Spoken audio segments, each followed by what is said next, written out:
Hello everyone, my name is Pixlriffs and welcome back to the Minecraft Survival Guide. I hope you're all having a good day. In today's episode, we're heading over to the caves to talk a bit more about Amethyst Geodes. But first of all, I should let you folks know I have been doing a little bit more ancient debris mining on live streams lately, and I've got myself enough netherite that I can upgrade my Silk Touch pickaxe as well. So both of my pickaxes now fully upgraded to netherite, still waiting on enough that I can get the rest of my armor and tools upgraded, but it's a slow but sure process at this point, and I just wanted to make sure that the two most important tools in my inventory were going to be well represented. But we're going to need some different tools today, because geodes require a little bit more precision and care when handling them than the average ore deposit. The first geode we discovered in this world was actually over here on the opposite side of this deep slate cave in our starter cave, as I've been thinking of it, the first one that we ever fully explored. And since we have spent a lot of time around this area, remember that my skeleton spawner is actually really close to this. All of the crystals inside have now grown to their full size, which means we can spend some time harvesting them. Now, of course, we can harvest them with a Silk Touch pickaxe to obtain the crystals themselves, and there are a couple of reasons you might want to do that. These are quite pretty decorations. They also give off a very low light level, which I should be able to demonstrate if we end up in a dark corner over here. Yeah, there is a very faint glow to them. In fact, if I stand near to this one, you'll see that it actually emits 5 block light from the block itself, but obviously that fades away a little bit as we get further away and we end up walking towards some of these torches. It is possible to Silk Touch these amethyst clusters as they grow in any of their different sizes, and each one gives off a dim amount of light, from the smallest one just giving off a light level of 1 to the largest ones giving off a light level of 5. Once they've reached this size though, we can also harvest them with a fortune pickaxe to receive some Amethyst Shards. Typically if you break these you'll only receive 4 Amethyst Shards, but with fortune we can get a great deal more. And from those 2 crystals alone I just got 16 each, so that's not bad, that's actually pretty good. And I'm going to take down the remainder of the crystals in here, but I'm going to have to do so very carefully because I don't want to risk breaking one of the blocks of budding amethyst, since those are the ones from which the crystals originate in the first place, and it's not possible to obtain them. You cannot Silk Touch these, they simply break in much the same way that a mob spawner breaks. So yes, we are being a little bit tentative when breaking some of these crystals. You'll also notice that some of the crystals have generated on the outside of this one, because the crystals can grow from all 6 faces of these budding amethyst blocks, provided that they are not obstructed.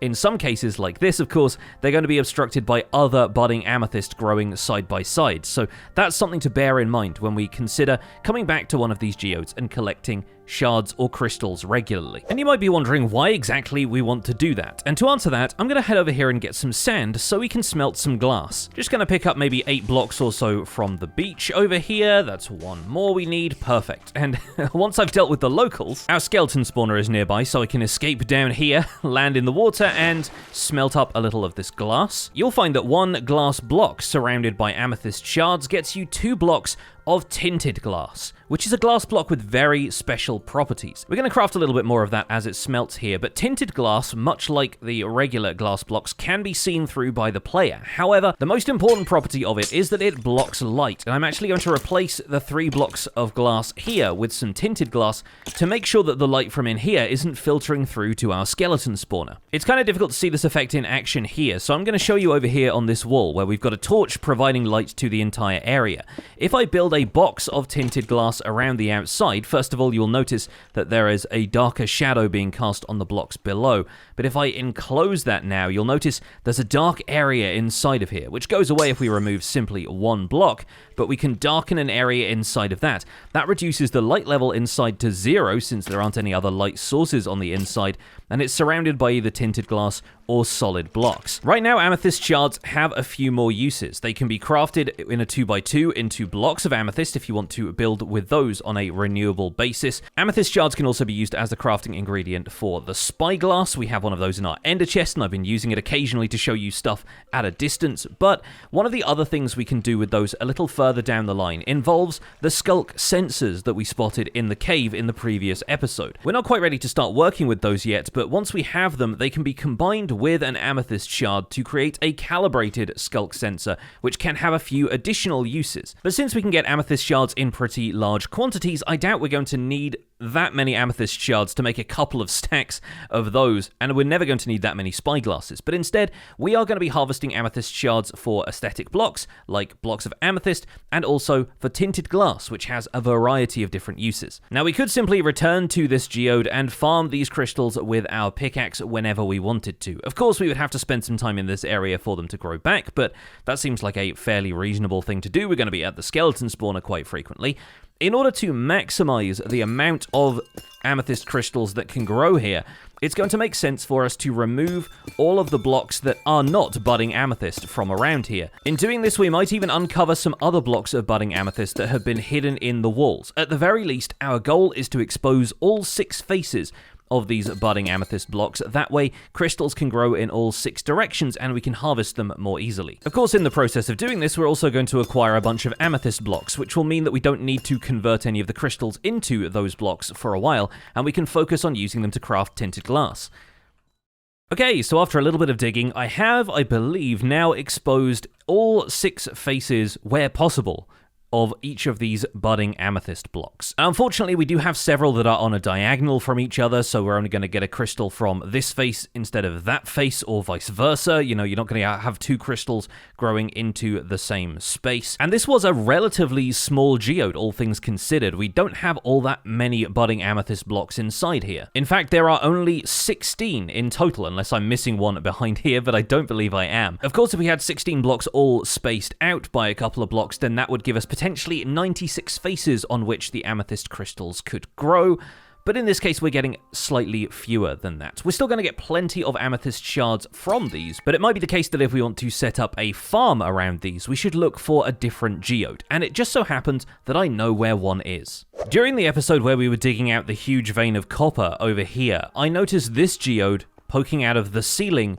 of this room, and I am fairly certain, just looking at it from this angle, that this geode is much larger than the first one we encountered, which means it has a higher chance of having more budding amethyst blocks inside of it. Yeah, just standing in here, I'm fairly certain that this is more budding amethyst blocks than we exposed in the entirety of the last geode. It's certainly a whole lot of amethyst surrounding it. Having removed all of the other blocks of amethyst from that previous geode, we're left with just under 3 stacks. I'm going to put that in the ender chest. We're going to remove all of the amethyst blocks from this geode, and we're going to see how many we are left with. Okay, a short time later, I've removed all of the amethyst blocks from this geode, and I think you can tell just at a glance here that we have many more budding amethyst blocks than we had in the previous one. Let's take a look at my inventory, and yep, it's fairly safe to say that we ended up with a lot more amethyst blocks out of this one. That's like almost 9 stacks, almost 3 times as many blocks of amethyst as we got out of the previous geode. But do we have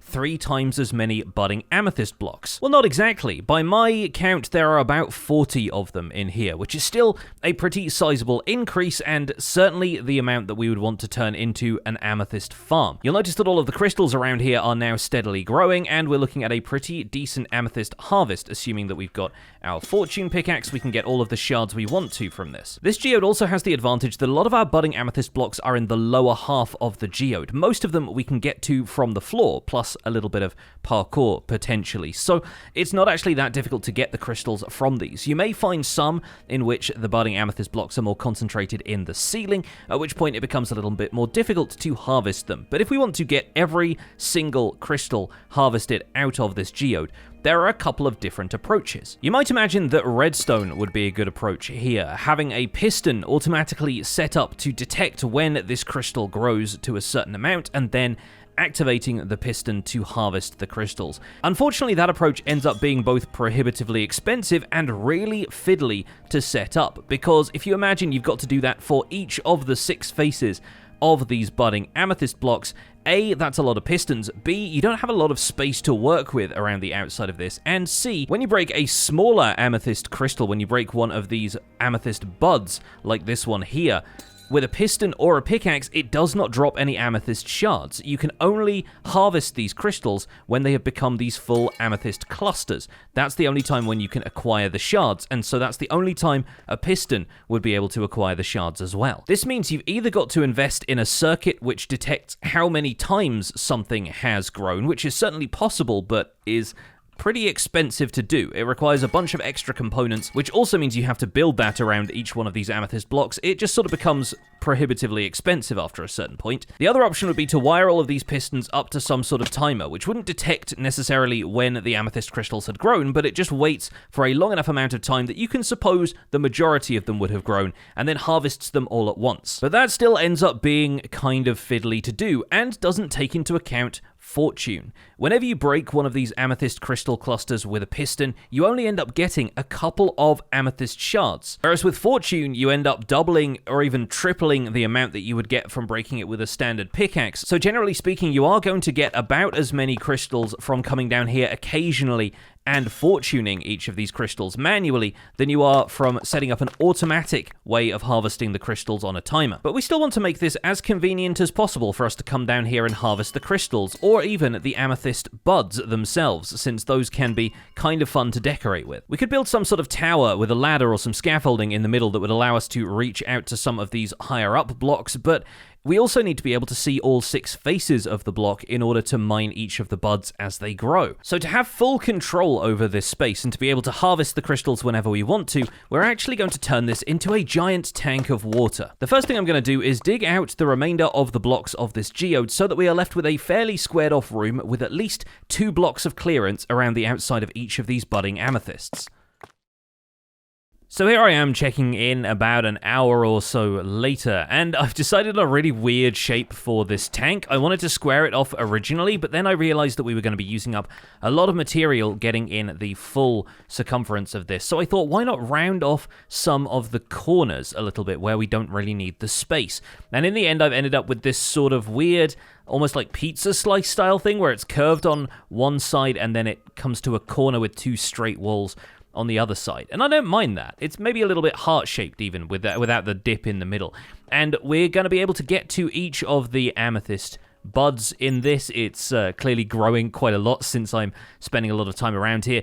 And I decided to put in a wall gradient, both because I'm a little bit extra about these things, but also because it can convey a little bit of the depth once all of the water is in here. Obviously, we're going to be floating around in this tank with a limited amount of water breathing. We could take some water breathing potions, we could maybe install some bubble columns, or even look into installing a conduit in here, which will allow us to breathe underwater and also mine a little bit faster. But in the early stages, when we're not going to be relying on all of those resources, it will help us to know how deep we are in the water, and if it feels like it's getting darker the further down we go, then that will at least convey that we are towards the bottom of the tank, and we need to be a little careful about our breath meter. So I'm kind of playing the psychological angle a little bit here as well. But yeah, I'm going to continue this up until we reach the top of the geode, where I still have a few blocks of smooth basalt and calcite to remove, but then we should be able to come back and flood the entire chamber here, and we're going to do that in kind of a neat way. This technique is going to come in handy for a bunch of other things we're going to do in future, and all we should need for it is a single bucket of water, a decent handful of kelp, and as much bone meal as we can manage. Fortunately, our skeleton spawner has a pretty plentiful supply of bone meal at this point, so I'll bring back a few bone blocks, drop off this one that I was carrying, and we should be able to flood the geode this way. One other thing I will consider doing is making a surface entrance to the geode from somewhere up here, since at the moment I have to run through a bunch of the cave system in order to find that, and instead we could just do what we did with the skeleton spawner and have an entrance we can simply drop into from above. Although if my hunch is correct, this geode is probably underneath the ocean somewhere. Oh no, we're in a meadow biome. Okay, I honestly couldn't have called that. I thought we were going south, but it looks like this part of the cave actually ended up facing northwards. Hey, not to worry. Now, on to our method of flooding this area. We're going to use a ladder to pillar up one wall. And up here by the ceiling, basically as high as our highest amethyst cluster, we're going to drop a bucket of water. It doesn't exactly matter where we do this. It's just got to be able to flow all the way down to the floor. Then we're going to retract this ladder because we want the water to be able to flow freely around here, and the ladder will obstruct that. And at the base of this column of water, we're going to plant some kelp, and we're going to break down some of the bone blocks into bone meal, and we're going to bone meal the kelp. And you'll notice that it starts creating water adjacent to it as it does so. And then when we bone meal another piece of kelp next to that, it continues creating water. Kelp has this special property where it can transform any flowing water into a water source block. And if I now remove all of this kelp that we've bone mealed, these are complete water source blocks all the way up to the ceiling. You might remember from previously when we've been working with water sources that they just need to occupy 2 blocks, a block apart or a block on a diagonal, in order to create more water sources. So what that means is we can actually climb up here, even using the water buckets to ascend the walls, so we don't need to use the ladders, and we can simply grow columns of kelp on neighboring blocks so that additional water sources are created. This will become a lot easier as we go, since the water will start to flow down over the sides of the amethyst clusters and the geode blocks, although the kelp won't be able to grow past the amethyst buds, so we might need to remove a couple of those to help the kelp on its way. I've now used less than half a stack of bone blocks broken down into bone meal, and we have covered basically one of the straight walls of this tank, which now means that these are all full water sources. We can remove the kelp for the minute. It's not going to be super necessary for us to have, although it does all end up getting pushed to the end of these water streams for us. But for the next phase, we want to grow the kelp alongside the other straight wall, and watch what happens when we do. As we grow these next columns of kelp, the water sources fill in along this side of the tank, having a little bit of trouble getting over the amethyst blocks where the clusters exist, but where possible, these will create full water sources on a diagonal from the ones we already created along that first wall. And we can continue doing that all the way around the perimeter of this tank. And then slowly but surely, every available space will become occupied by water. The amethyst crystals themselves will eventually become flooded as the diagonal blocks to either side of them fill in with water sources. And those that don't become flooded automatically, we can help along manually. Eventually, all of the water sources you've laid will rush in and fill the gaps, leaving you with a tank you can freely float around and gather these amethyst crystals. You'll also probably have a lot of kelp left over from this process, and remember that kelp can also be smelted into dried kelp and then used to create kelp blocks, which are a really good fuel source. You could maybe then use the dried kelp blocks to smelt a bunch of sand, and once we've been able to gather some amethyst shards, we can turn it all into tinted glass, and then it feels like every part of this operation has been working towards the same goal. You might also want to bring some sort of water-resistant light source down here, since we can't really place torches in this environment, but we could bring jack-o'-lanterns or sea lanterns or even shroom lights down here. That will be especially important if you have built a geode inside of a dripstone cave, since drowned can spawn in water sources inside dripstone caves, so it's fairly important to make sure that you can harvest your amethyst shards uninterrupted by the watery undead. But as I'm making this ladder, which will hopefully exit into the meadow biome above us,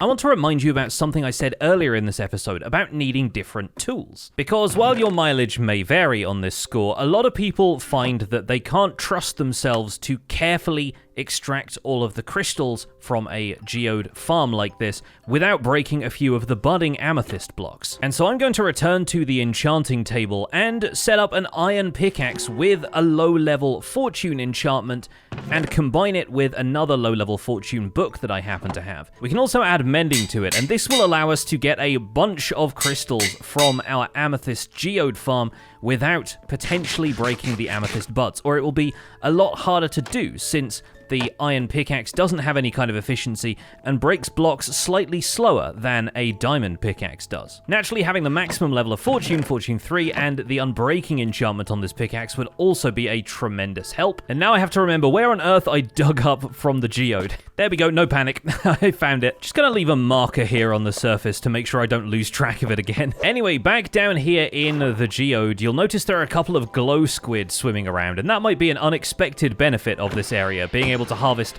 a little extra glow ink since we are this far down in the cave layers. I'm going to build a central pillar with a few shroom lights on it to make sure that the center of this area is evenly lit. And now we can go around with our new iron pickaxe and gently break all of the crystals, making sure that we don't target the budding amethyst blocks, but we'll have a little bit of time to realize what we're doing just in case that happens by mistake. One of the other advantages to harvesting the amethyst shards like this is that any that you don't pick up in the moment will simply float to the surface where they can be collected from the top of your water tank. With a slightly more compact geode setup, it might even be possible to set up water streams along the top of these tanks. It's something that I have done in the past, but I'm actually going to approach the collection of these amethyst shards a different way, which is going to have to wait for a future episode. For now, though, we have plenty of amethyst to harvest down here and a secure environment in which to do it. So I think we can call that a win for today. I've got a little bit of tidying up left to do here, so I'm going to go ahead and do a bit more of that, and then we'll wrap up the episode once this tank is looking clean and pristine.